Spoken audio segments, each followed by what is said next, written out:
Good morning. Good morning. Welcome. Welcome to the Unitarian Universalist Church of the North Hills. Yep, that's where I am. My name is Leanne Washington, and I'm the minister who's blessed to serve this beloved community.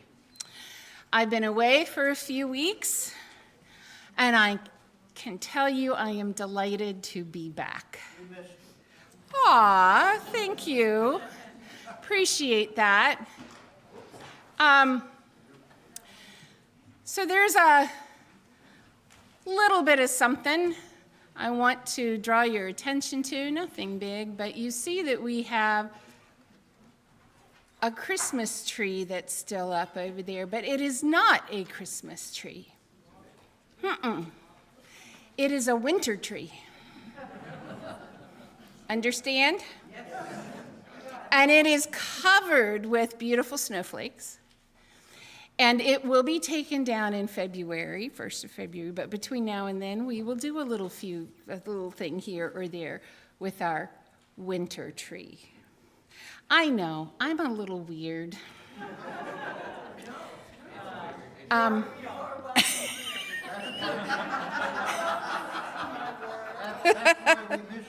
Because I bring a little weirdness to the whole experience. Okay, so we have our winter tree. And I am delighted, though I think Chris Hill might be a little, is Chris here? Oh yeah, I didn't ask Chris about this. He might be a little miffed or a little, that we have so many beautiful poinsettias still here. But I think that they are welcome for a Sunday or two more. They give us color, and 3 of them belong to me. I forgot to take them with me to Virginia, so I will take 3 at some point. Please, if you meant to take one, do take one, but we will enjoy what is left for a little while longer. All right, that's enough, I think, of the... I'm here by myself. You got just me this morning. It was planned that way. Don't fret. For those of you who are new to our congregation, there's usually a lay leader up here with me, but we're going to go through this service so that we can have lunch together and have a congregational meeting afterwards. And so, just me. All right.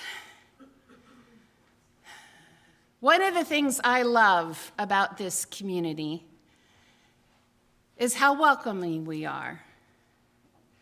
We really do try to get to know each other, to welcome people that we haven't seen before.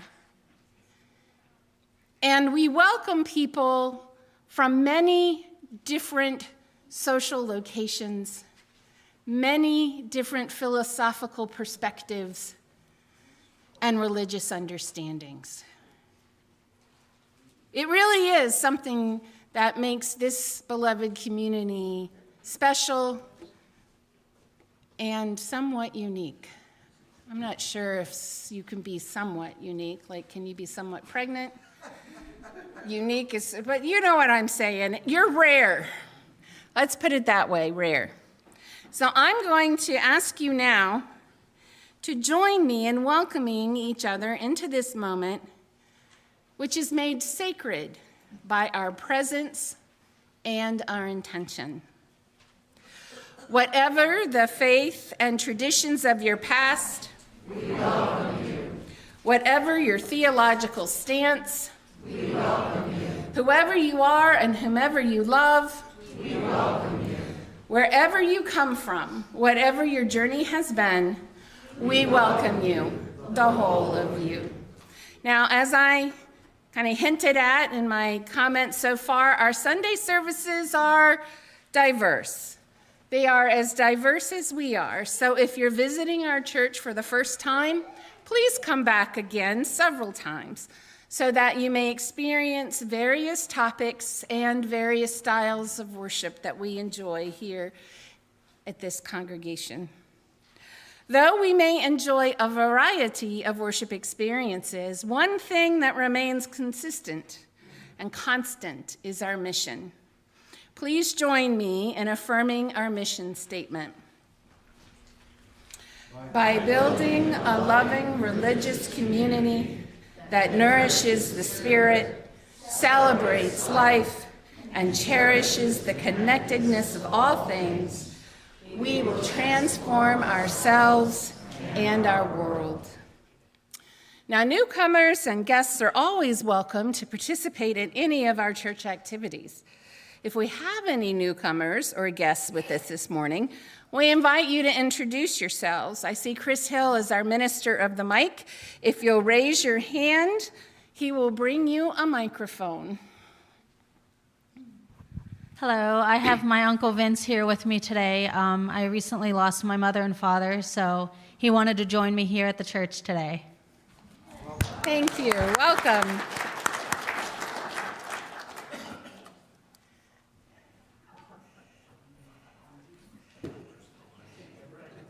Hello, my name is Josh, and this is Kristen and our two boys, Ty and Eli. And we have been kind of searching for a community, so we decided to come out here today and see what it's all about. And the principles we read really kind of fit our beliefs and the openness and all of that. So we're excited to be here and maybe a little bit nervous too. So. Welcome. Anyone else? Really, we don't bite. So far. But, you know, Jeremy and I were just talking about this. At a Unitarian Universalist congregation, you're never really sure. You have to be prepared. All right, today we'll consider how the rise of artificial intelligence may affect us as a community. And in doing so, reflect on what it is that makes us humans and that makes us special. Before we begin, I have a few announcements to make. After today's service, we'll have our semi-annual congregational meeting. Before we reconvene for the meeting, you'll have an opportunity to get a bite to eat, to purchase soup made by our youth, and have a little conversation, a little connection making. Then someone will ring the bell in Friendship Hall to let you know when you should return to the sanctuary. And we are not fussy about our sanctuary. So if you still have half a sandwich or a drink, feel free to bring it in here with you. We'd rather have your presence than worry about the carpet. The fundraising committee will be holding a book sale on January 25th and February 1st. And by book sale, they really called it the book sale event because they're including things like CDs and DVDs and, you know, that kind of stuff. So you're asked to gather up your gently used CDs, DVDs, and books and leave them in the East Room next Sunday or in the purple bin outside for midweek drop-offs. You know, this is an interesting time to find out what the rest of your friends are reading or have been listening to, right? Again, in a UU congregation, you just never know. It could be a lot of fun sifting through what comes our way and choosing a few things that you'd like to take home and experience for yourself. It is good to be together, both in person and virtually. In a time when artificial intelligence is reshaping how we work, communicate, and make decisions, we're asking an older and deeper question. What does it mean to remain fully human together? Drawing on the wisdom of Martin Buber, this series explores beloved community not as an ideal, but as a practice, one that may matter more now than ever before.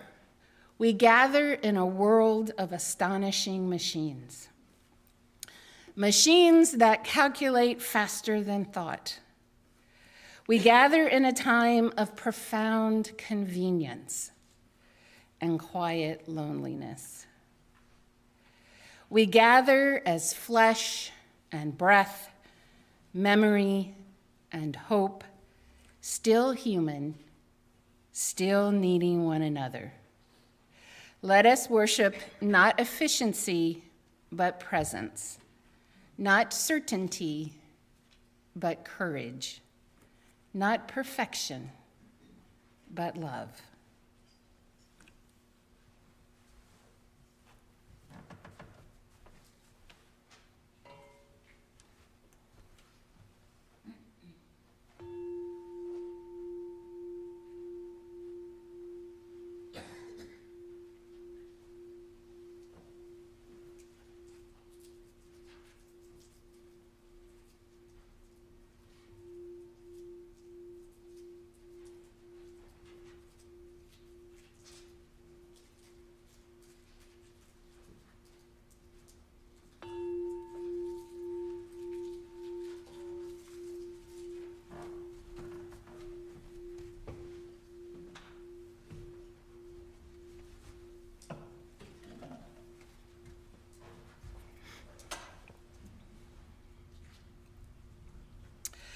The flaming chalice is a symbol of our faith as we join with other UU churches and fellowships in this familiar ritual.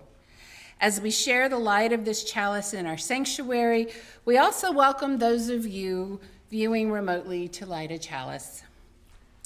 We light this flame as a sign of human wisdom, wisdom that knows facts are not values, speed is not meaning, and information is not love. May this flame remind us that what makes us human is not how much we know, but how deeply we care.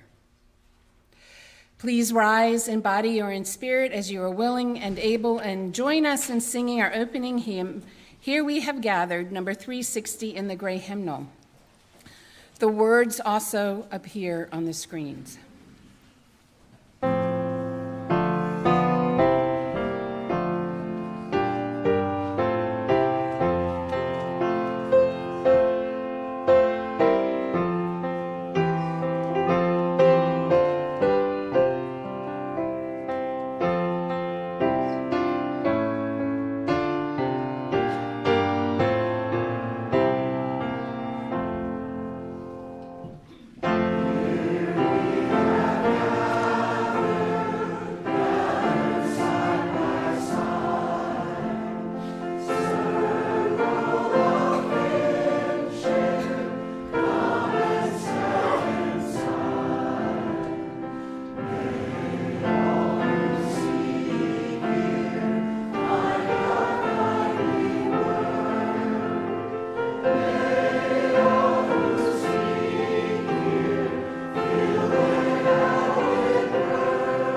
invite our young and young at heart to come forward. Our story this morning is I Am We, a Book of Community, written by Susan Verdi and illustrated by Peter H.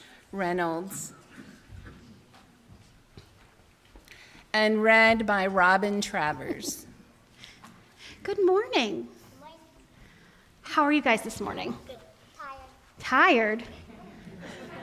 I feel that deep. Whew, today's a busy day for me. So we're in what's called a community. Anybody give me an idea of what that means, that word community? Go ahead. You look tired too, you just yawned. Community is when a group of people are together or a town.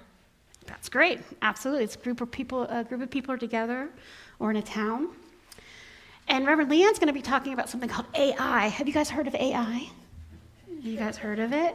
What does it stand for? Anybody know? Go ahead, Max. Artificial intelligence, right? Is it going to take over the world one day? No. Yeah. I hope not. Thanks, Gabe. I hope not too. All right. So we're going to talk about how it's important to be in community, even though we have a world where AI is starting to be more and more prevalent. Like, you guys play video games, right? Who plays video games? Play video games? I don't really play video games. Do you guys play video games online with other people? Is that where some of your friends are? Is that a community? Yeah, it is, isn't it? It's a friend group, exactly. So we're going to talk about community a little bit, so I'm going to read you a book today.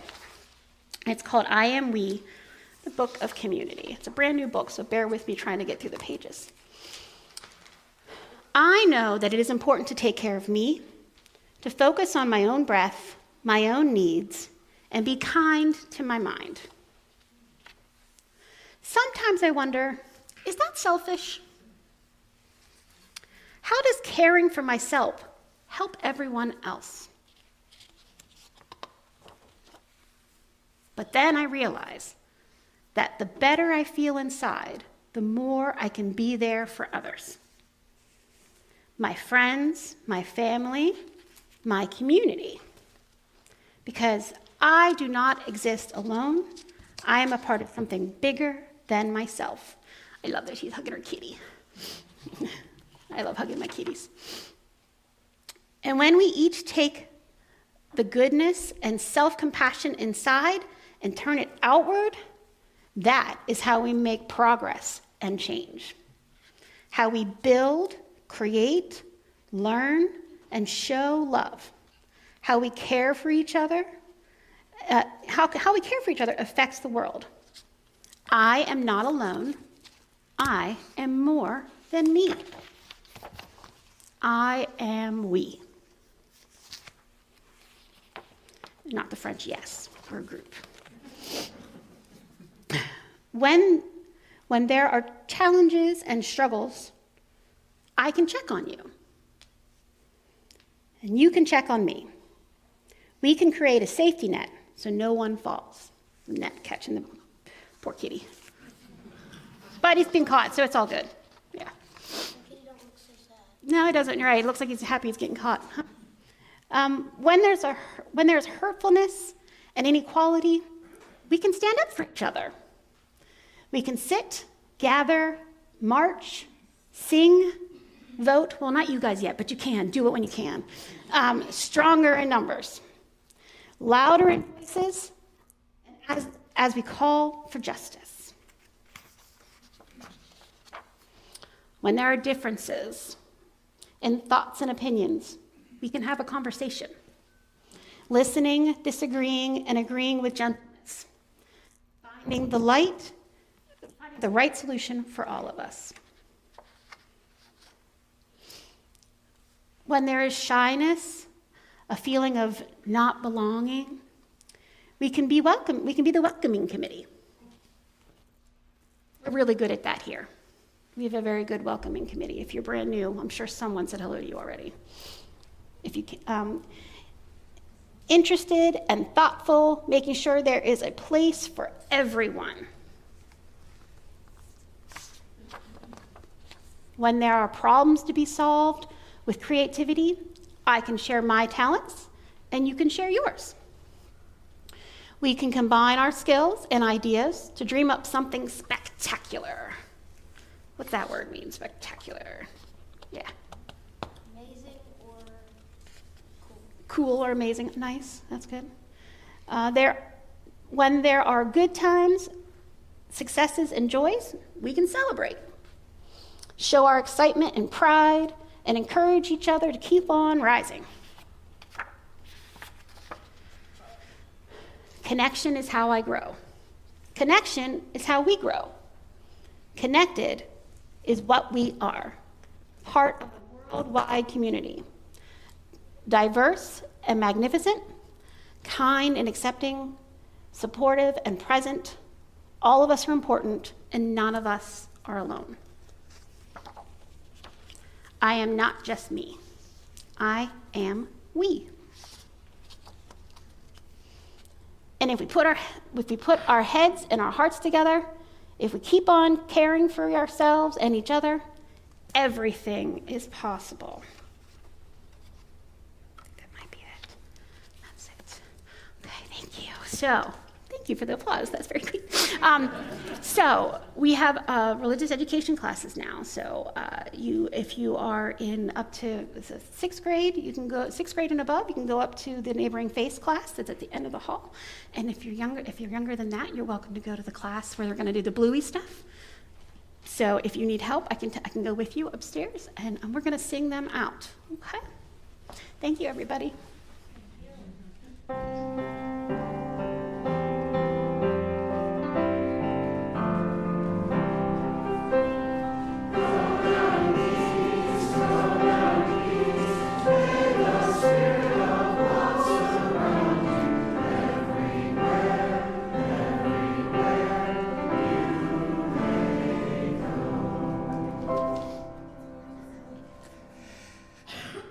Let us share in our joys and sorrows.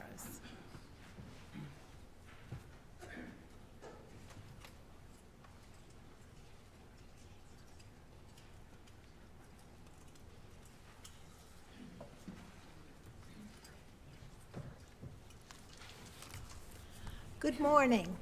Good morning. I'm Marcia Pedoni from the Lay Pastoral Care Team. During our service, we create this sacred space for sharing within our community.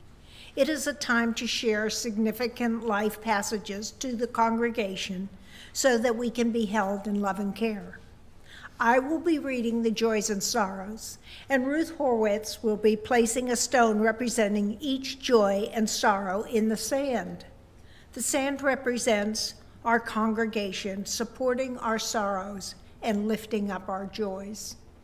Today, there are no joys, but 2 sorrows. A sorrow from Chris and Abby Vaughn. We learned on January 2nd that Chris's father is terminally ill with cancer. We do not know how much time he has left, but we plan to spend as much as possible with him, enjoying his company and making sure that he is comfortable. To Chris, Abby, and their family, we say, we hold you in our hearts. Another sorrow is from Cindy Mitchell. Michael's father passed away on Friday morning.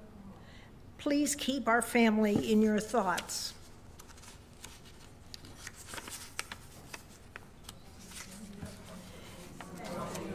I'm sorry. I've lost my script.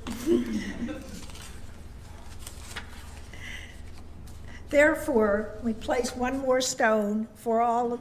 There are no joys or sorrow, any more joys and sorrows. So we place one more stone in the sand for all those joys and sorrows which do not exist, but do exist in our hearts, but which have remained unspoken today. From far and near, please say with me our caring words. Let us hold in their circle of caring each person here. Let us hold in our hearts those who are able to be with us today. Let us hold in our hearts those who are gone. Let us find out in faith that we are not alone.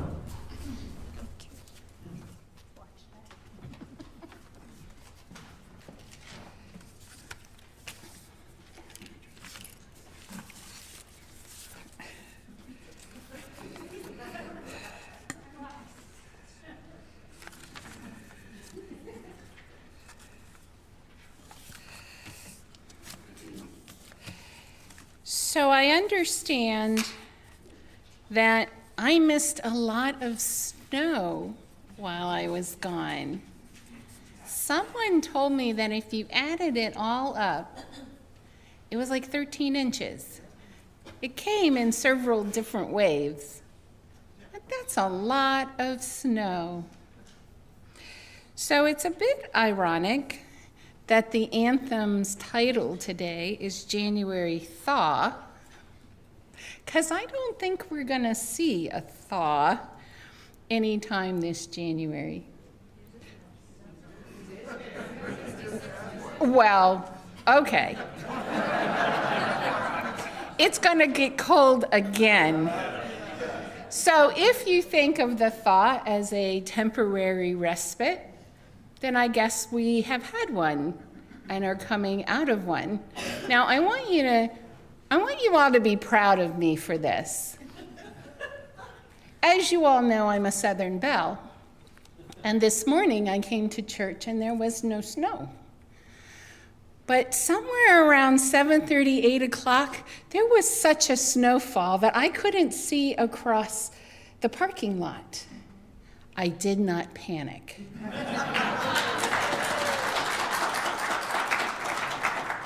I did not call Jody, our president. I didn't call Robin. I just took a deep breath and went, yeah, they got this, and kept working. Our beautiful anthem will precede a 3-minute quiet meditation. So I invite the choir to come forth and share with us January Thaw.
Please turn the lights down for our meditation.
From Thich Nhat Hanh, the most precious gift we can offer anyone is our attention.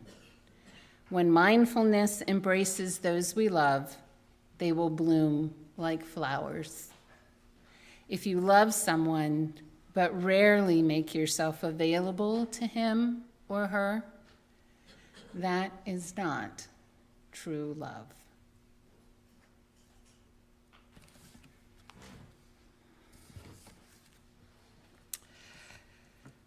Writing in the early 20th century amid rapid industrialization, mechanization, and social upheaval.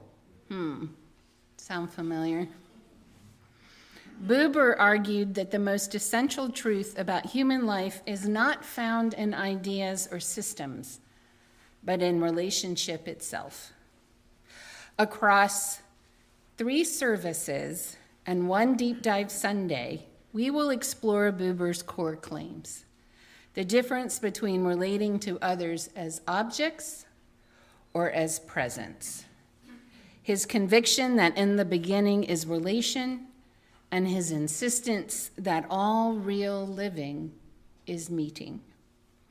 Together, these ideas offer a powerful framework for reimagining beloved community in a world increasingly mediated by technology, efficiency, and abstraction. The fourth Sunday will be a deep dive Sunday, offering an opportunity to engage in spiritual exercises and reflection designed to facilitate our connections. Now, I'm amending my earlier statement. We will send out a survey. I know you don't think I'm going to do this, but really, I will. Send out a survey that will allow you an opportunity to rate and comment on this new concept of Deep Dive Sundays. It won't happen until February, after the Deep Dive Sunday on February 8th. The reason for that is so that you will have a variety of experiences on which to base your ratings and your comments about this new concept. Now for the message. Most of us were taught, explicitly or implicitly, that the most important things in life are ideas, beliefs, or values. But the Jewish philosopher Martin Buber suggested something more unsettling and more hopeful, that the most important thing is not what we believe, but how we relate. Buber claimed that human beings live in the world through two fundamental orientations, the I-it and the I-you. These are not personality types. They are not moral categories. They are just beings in relation. They're types and ways of being in relation. So let me begin with a small translation confession. Martin Buber was an Austrian Jewish philosopher, theologian, and cultural critic, best known for his work on relationship, dialogue, and human encounter. He was Austrian, and he wrote in German. The most popular English translation of the title of Buber's work is I, Thou. Thou, in English, sounds biblical or antique, maybe even a little theatrical. That's unfortunate. Because Buber was not trying to elevate the language, he was trying to name closeness. In German, they are essentially two forms of you. Okay, I don't speak German. I've never studied German. I'm relying on third sources that are telling me about German. Anybody here have a mastery of German? Good. So if I'm not quite right, nobody's going to tell me of it. All right. So in German, there are essentially two forms of you. There's the formal Sie, used for strangers, elders, professionals, and in any respectful or unfamiliar situation. There's the informal Du, used for friends, family, children, or peers. Buber wrote Ich, I, and Du, you. His use of Du was intentional. Buber's basic claim is simple and unsettling. We live our lives through two fundamental ways of relating, Ich es, I it, and Ich du, I you. And the first thing he insists on, and this matters, is that we all live in I it. We must. I it is the world of transactions, roles, systems, efficiency. It's how we navigate daily life. We schedule appointments, scan grocery items, send emails, fix problems, make budgets, vote on motions. Without I it, nothing works. The mail doesn't get delivered, the meeting doesn't happen, and lunch doesn't appear. So let's be clear, I it is not wrong. Buber is not scolding us for being practical. He's not asking us to live in permanent intimacy or depth. That would be impossible and frankly unbearable. The danger, Buber says, is not living in I it. The danger is living only there or primarily there. Because when it becomes the only way we relate, people slowly become functions to us. Roles, obstacles, means to an end. Even when we're polite, even when we're well-intentioned, the relationship remains instrumental, transactional. I-you is different. In I-you, we do not use or manage the other. We meet them. The other is not reduced to a category or task. They are encountered as a living presence, someone who cannot be fully predicted, explained, or exhausted by their role. They are not one-dimensional. And the one thing you dislike or disagree with is not the whole of the person. It's not the whole of the you.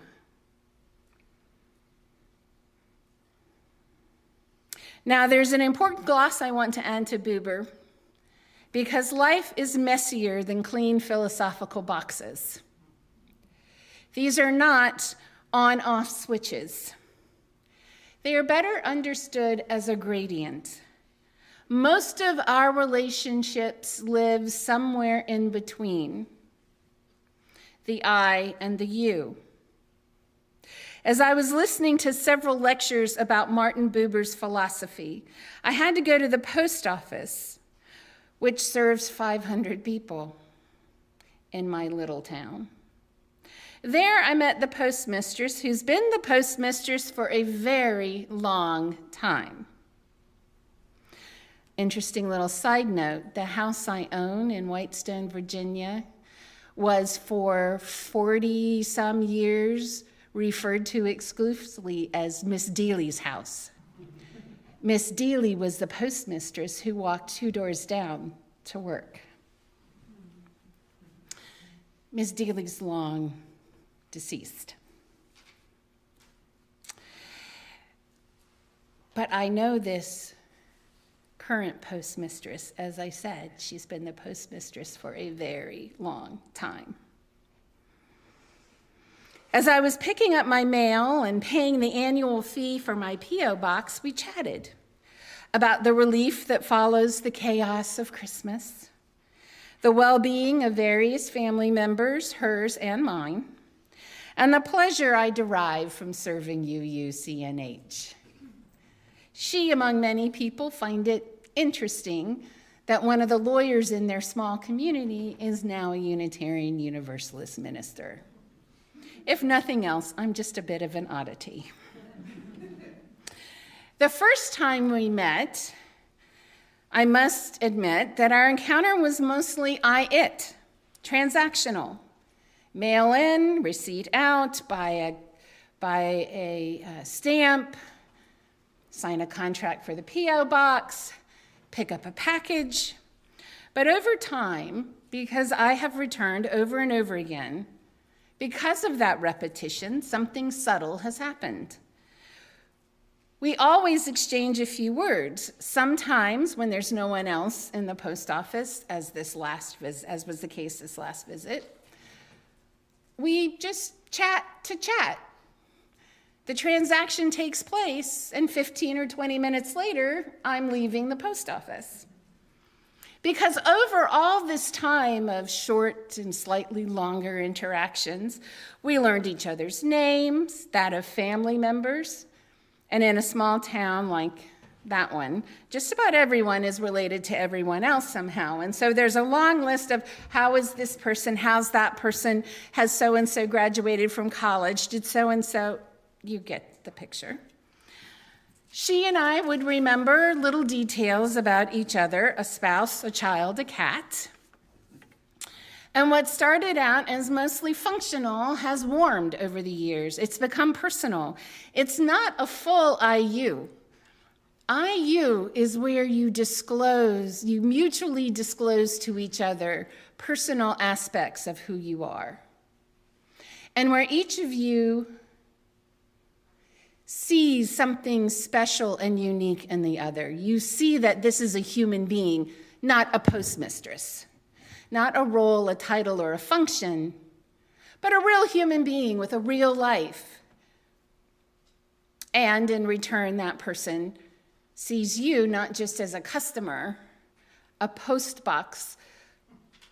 office box holder, but a real person with a real life, and you engage on that level.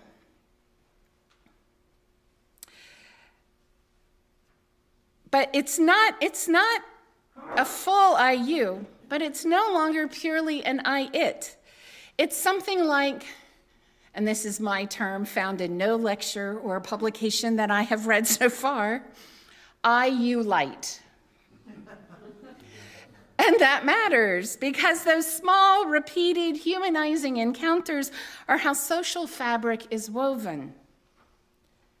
They don't require intimacy, the kind of full self-disclosure that you might have with a spouse or a best friend. They require attention. Most of us have been blessed with knowing what the fuller IU moments feel like. They happen when someone listens without judgment, when a conversation slows down and you feel like you've been heard. Or you've been listening and you feel like you understand and you have heard. When conflict pauses and something human breaks through, where you stop reacting and responding to the person you disagree with based solely on the disagreement, but on the fact that they are a full human being, just like you. When presence matters more than outcome, this is a full and deep IU relationship. Now, there have been books and lectures and essays galore delving into the difference between I-it and IU. And I get 12 minutes, 15 minutes.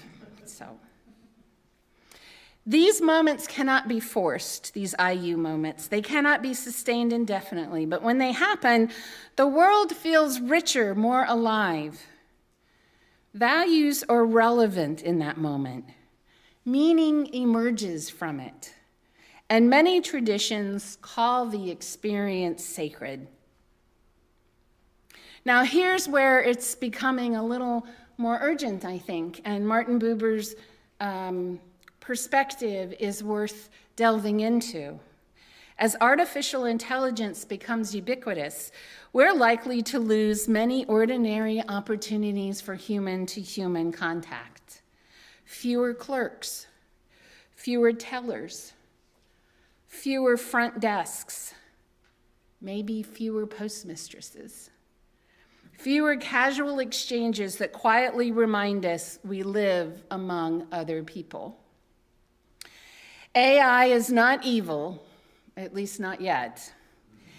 It's astonishingly useful. It's a powerful extension of I-it, perhaps the most powerful we've ever built. It can respond fluently, analyze efficiently, and optimize endlessly. But it cannot meet us. And the concern is not that machines will replace human relationships. They will replace human tasks and functions and roles, perhaps.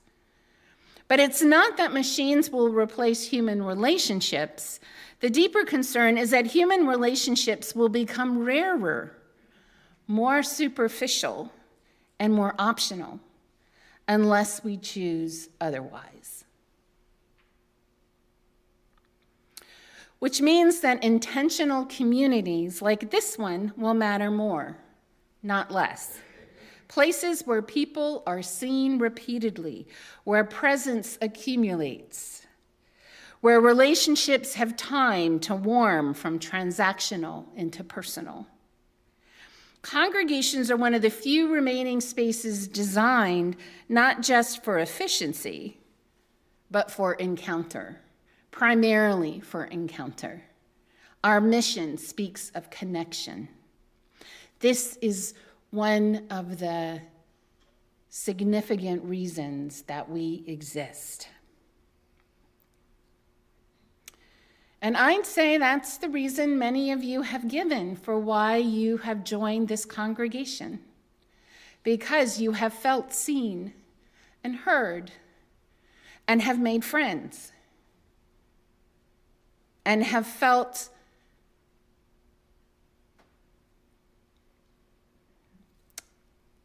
connected. I want to say something about not judged, because largely we are not a heavily judgmental community. But I have to realize we're all human. And so indeed, we do make judgments here and there about ourselves and each other. That's a sermon for another time. We aren't completely immune from the I-it relationship, nor should we be.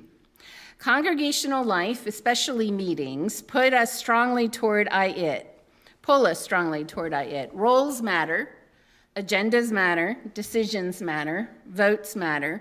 But when we begin to see one another primarily as positions, numbers, or obstacles to be managed, something essential erodes. And that's why this community is different than a corporation or a work environment or even it was on the tip of my tongue. The thing where everybody lives together and somebody makes all the rules. No. I'm the president of my HOA. Thank you. See. Obviously, I didn't have it written here. This is off to, okay, anyway. Or HOAs, right? Places where you have some form of connection, but where connection often is primarily by role or function, not primarily by your worth and dignity as a human being, if you will. So the question Buber leaves us with is not abstract, it's intimate. Where in my life have relationships become mostly instrumental? Not who is wrong, not who needs fixing, but where have I drifted toward function without presence?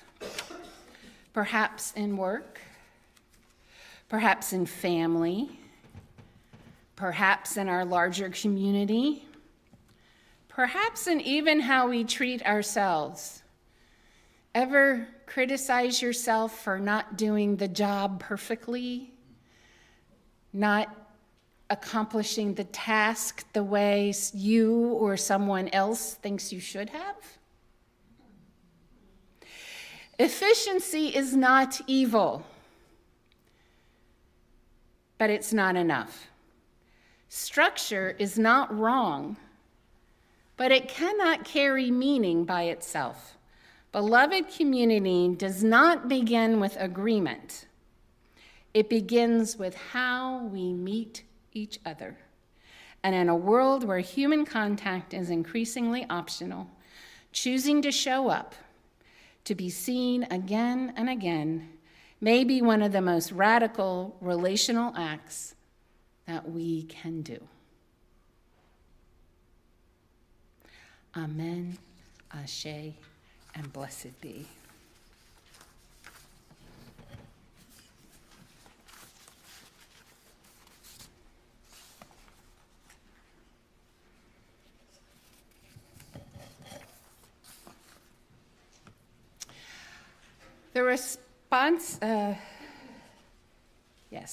The responsive hymn that you are invited to join in is a round. And Jeremy and the choir are graciously going to guide us through this round. Jeremy's going to play it through once first. Then, not Jeremy, Nick. You're Jeremy. Nick is going to play it.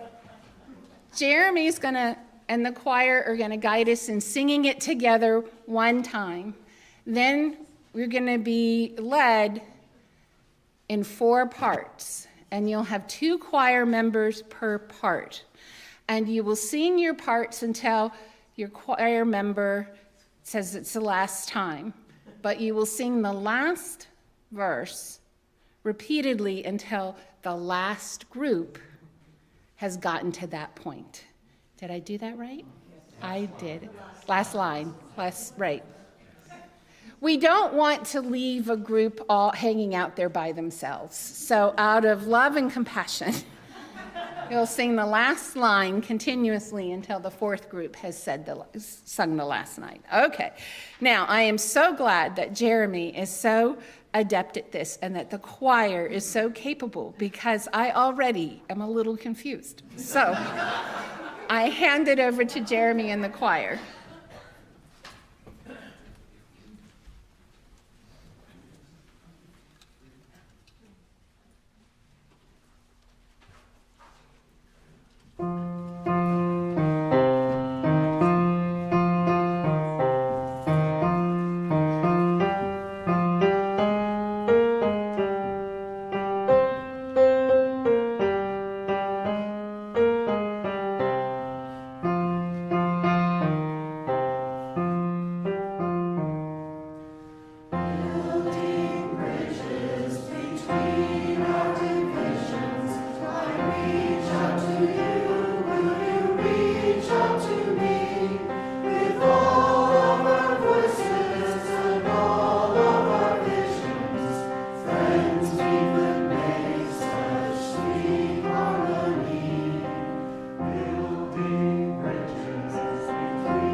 Have I said how much fun it is being the minister here? In a world that often treats people as means rather than as presents, generosity becomes an active relationship.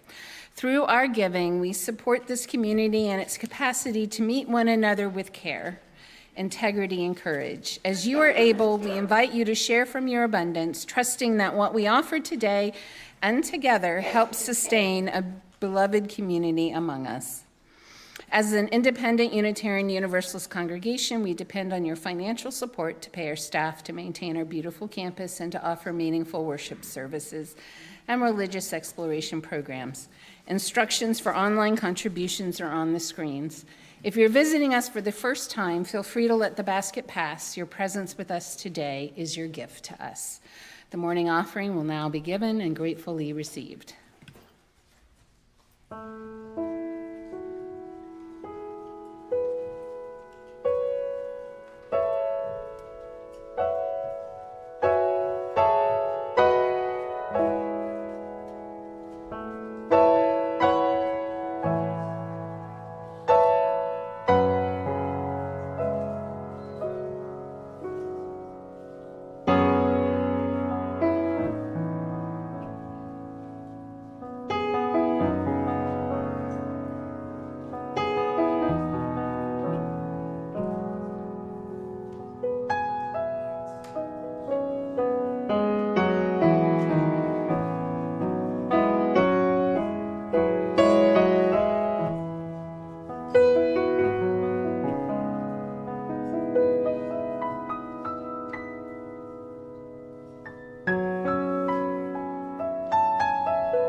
We appreciate your generosity and will be good stewards of your contributions.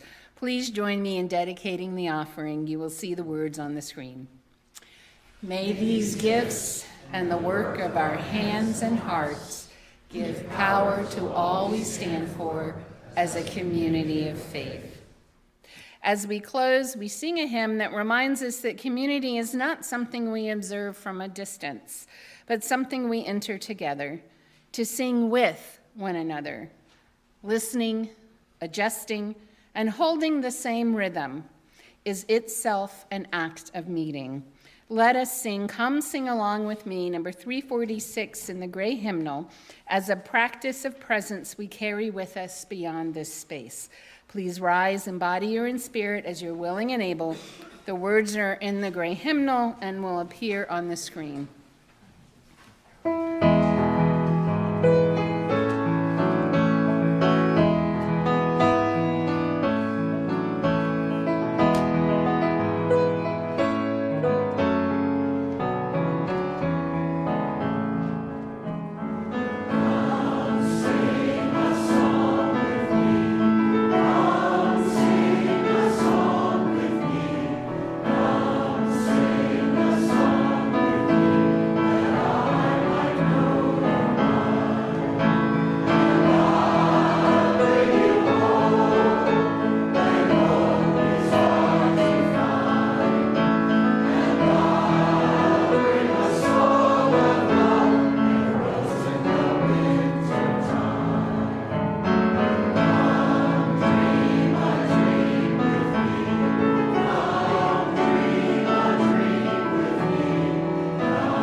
We will close today with a chalice extinguishing written by, I can't remember the first name, but it's Sel Jones. It's the one in our hymnal. Last name. What is it? Elizabeth, thank you. Elizabeth Sel Jones. It's one many of you already know by heart. Please join me. We extinguish this flame, but not the light of truth, the warmth of community, or the fire of commitment. These we carry in our hearts until we are together again. As we move from this space of song and reflection to shared food, shared conversation, and shared responsibility, may we carry with us the practice of meeting one another as presence, not position. May our words be seasoned with care, our listening be generous, and our time together at table and beyond be part of the living work of this, our beloved community. Go in peace and go together. Remember, after about 30 minutes, we'll ring the bell in Friendship Hall to call you back to the sanctuary for the congregational meeting.